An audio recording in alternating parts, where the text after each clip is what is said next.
தமிழ்குமரனின் பணிவான வணக்கங்கள். போதையின் பாதை வேண்டாமே, மீளா துயரை தந்திடுமே, தீய போதை வென்றிடுமே, தீராத நோய்கள் தந்திடுமே, பாதகம் செய்யும் ஒன் வாழ்க்கை பாலைவனம் மாயாக்கிடுமே. நான் இப்போது போதை காட்டும் அழிவு பாதை என்ற தலைப்பினை பேச வந்துள்ளேன். உலக நாட்டில் மக்கள் எதிர்கொள்ளும் முக்கிய பிரச்சனை மக்கள் போதை பழக்கத்திற்கு அடிமையாவதே ஆகும். இந்த போதைப் பொருட்கள் மனித வாழ்வை சிதைத்து தனி மனிதன், குடும்பம், சமுதாயம் அனைத்தையும் சீரழிக்கும் ஒரு பெரும் அச்சுறுத்தல் ஆகும்.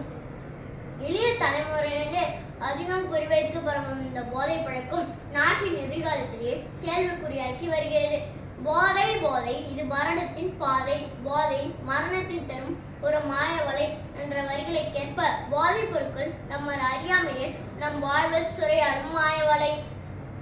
ஆரம்பத்தில் ஒரு சிறு ஆர்வம், பின் ஒரு பழக்கம், இறுதியில் அடிமைத்தனம். மதுபானம், புகையிலை, ஹெராயின், கஞ்சா போன்ற மனிதனை அழிக்க போதைப் பொருட்கள் பல. இவை நிரந்தரமான அழிவையுமே பரிசளிக்கிறது.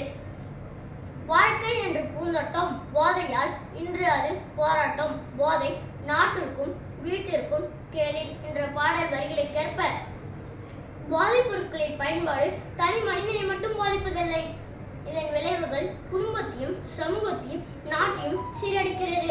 போதை பழக்கத்தால் இதய நோய்கள், நரம்பு மண்டல குறைபாடுகள் போன்ற உடல்நல பாதிப்புகளும், மனசோர்வு, பதட்டம் போன்ற மனநல பிரச்சனைகளும் ஏற்படும்.